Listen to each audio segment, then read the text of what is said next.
वचन। परिभाषा देखते हैं। संज्ञा के जिस रूप से उसकी संख्या का बोध होता है उसे वचन कहते हैं।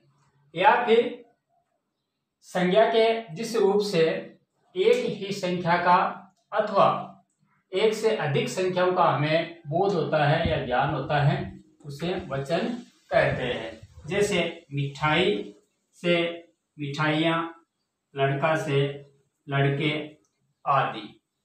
वचन के प्रकार। वचन के प्रकार हिंदी में दो होते हैं, एक वचन और दूसरा बहुवचन। सबसे पहले एक वचन। शब्द के जिस रूप से एक ही संख्या का ज्ञान होता है, शब्द के जिस रूप से एक ही संख्या का ज्ञान होता है उसे हम एक वचन कहते हैं। जैसे लड़का, पुस्तक, ताला, कमरा, छात्र, बालक आदि। दूसरा है बहुवचन। शब्दों के जिस रूप से अनेक संख्या का ज्ञान होता है, यानी अनेक का या बहुत का ज्ञान होता है उसे हम बहुवचन कहते हैं। या फिर जिस शब्द से एक से अधिक संख्याओं का हमें ज्ञान होता है उसे हम बहुवचन कहते हैं। जैसे कमरा से कमरे,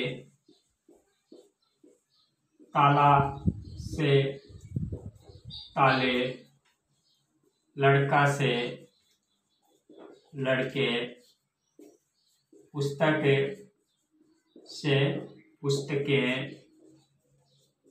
इस तरह से एक वचन से बहुवचन बन जाता है। अब आगे देखते हैं वचन कैसे बनते हैं, यानी बहुवचन बनाने के नियम। बहुवचन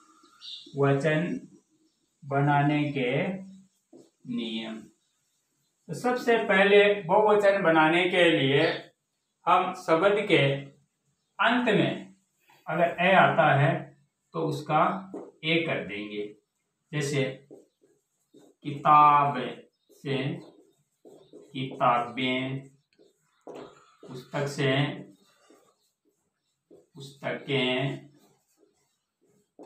दूसरा नियम है जिसमें ई या ई के स्थान पर, ई या ई के स्थान पर इया कर देते हैं।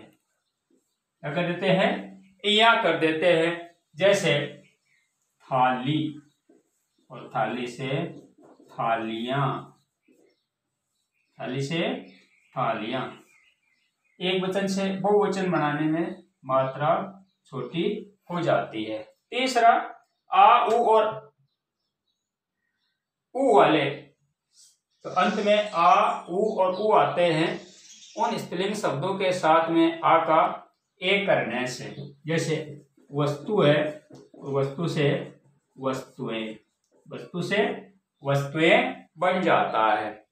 और आ अंत वाले पुल्लिंग शब्दों के अंत में आ के स्थान पर ए कर देने से, आ के स्थान पर ए कर देने से, जैसे संतरा, संतरा से संतरे, इस तरह से बन जाते हैं।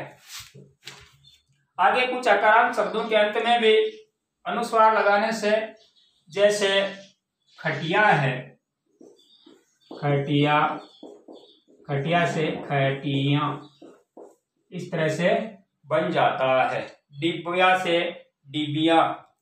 और फिर आगे है विशेष शब्द जोड़ करके भी बना सकते हैं। जैसे देव से देवगण, बालक से बालक गण आदि शब्द हमें बना सकते हैं।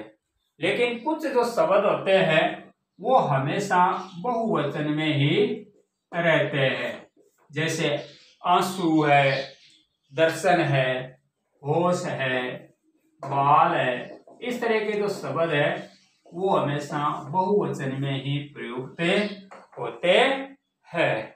कुछ शब्दों के रूप एक वचन और बहुवचन में समान ही पाए जाते हैं, जैसे घर है तो घर का घर ही रहता है, छाया है छाया का छाया ही रहता है। इस तरह से हम वचन है उसको सीख सकते हैं।